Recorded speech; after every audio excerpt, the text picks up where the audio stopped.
In the wake of the new rapture being announced and soon descending upon us, I found it very fitting to look back at the one who started it all. Life is Strange 1. Set in the far back past of 2013, you assumed the role of the 18-year-old Max Caulfield, no-life nerd who's never gotten pussy before in his entire life. who has left her mom and dad in Seattle to pursue, get this, a photography career Never gotten pussy before in his entire life. at the Blackwell Academy in her hometown of Arcadia Bay, Oregon.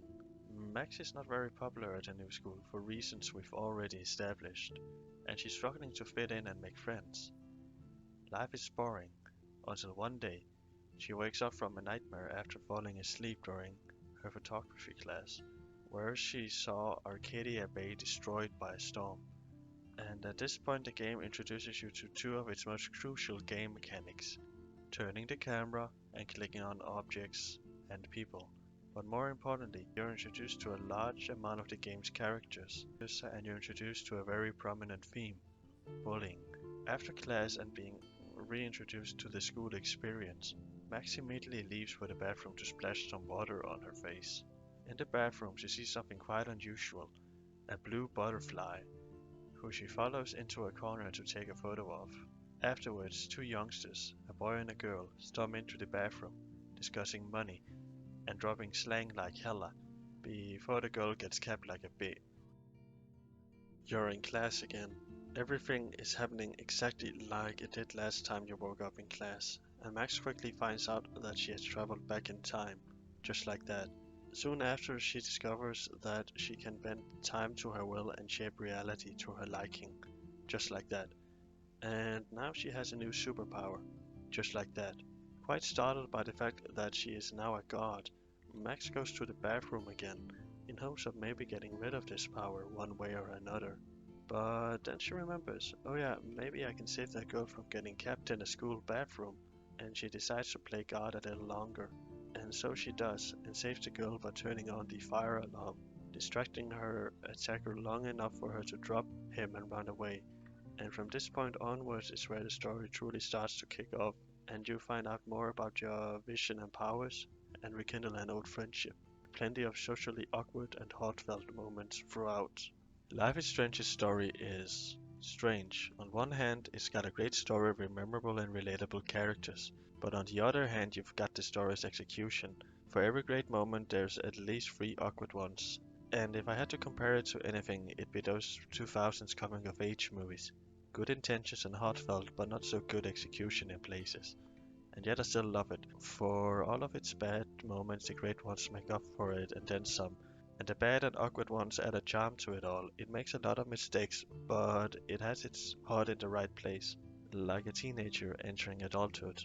And the town and surrounding area of Arcadia Bay is a joy to walk around and explore, discovering its secrets, talking to its people, and taking in the beautiful atmosphere of this game with its amazing art style.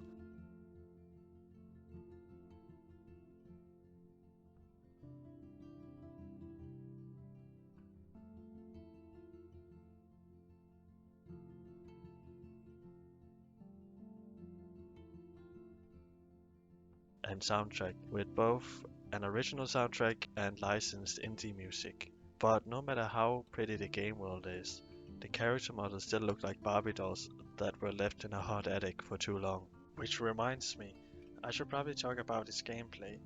There isn't much. You explore the world with Max's gay little run.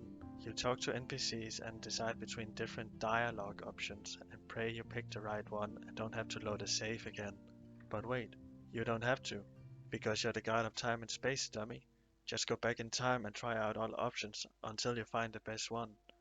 And on top of that, use your powers to solve different puzzles. And don't worry, this isn't like those old adventure games.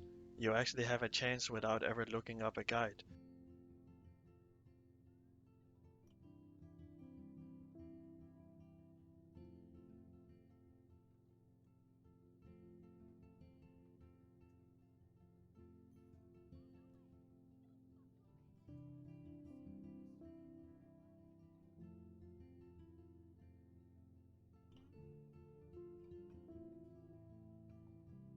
And if all that bores you, just go around and take photos, since Max is a photography student.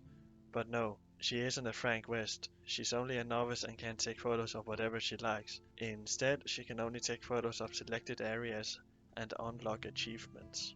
And that just about sums up Life is Strange. It's a good game with great moments and has plenty of socially awkward ones throughout.